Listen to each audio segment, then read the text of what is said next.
Moisson Estrie, c'est d'abord une organisation qui lutte contre le gaspillage alimentaire. Pour le faire, on va récupérer des denrées chez plus de 60 fournisseurs de la région et du Grand Sherbrooke. En tout et partout, là, c'est plus de 1000 tonnes de nourriture récupérée chaque année. Et cette nourriture-là, on la redistribue de 3 façons. D'une part, par du dépannage alimentaire. Donc, on va recevoir chaque jour chez Moisson Estrie entre 60 et 80 personnes. Chacun de ces dépannages-là représente 2,5 personnes. Donc, chaque jour, Moisson Estrie vient en aide à 150 à 180 personnes. Deuxième élément, on va prendre une autre partie de ces denrées-là puis on va les redistribuer dans un réseau régional de 52 organismes communautaires. Et troisième élément, on va transformer la nourriture chez nous dans notre espace cuisine. Alors, nos motivations pour implanter un projet en développement durable, d'abord, avec l'ensemble des activités que nous avions, c'était important de réfléchir à notre empreinte écologique. On voulait voir comment on pouvait améliorer nos processus. Donc, le projet qu'on a réussi à faire nous a d'abord amené vers une réflexion. Une des choses qui est la plus intéressante, c'est la création de ce comité de développement durable, qui est un comité interne, formé de gens de la cuisine, de l'épicerie sociale, de l'entrepôt.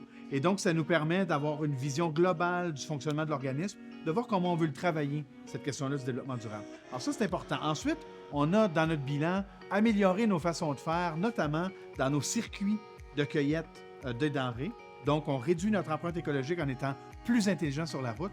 On a aussi amélioré nos façons de faire en cuisine pour la récupération des aliments et à notre tri des fruits et légumes aussi. Aujourd'hui, chez Moisson Estrie, il y a plus de 95% de la denrée que nous recevons qui est récupérée. Ce qui fait que non seulement on récupère réellement, on lutte vraiment contre le gaspillage alimentaire, mais en plus, on a des denrées à redistribuer aux gens qui en ont besoin. La première retombée qui je trouve qui est la plus intéressante, c'est la conscientisation.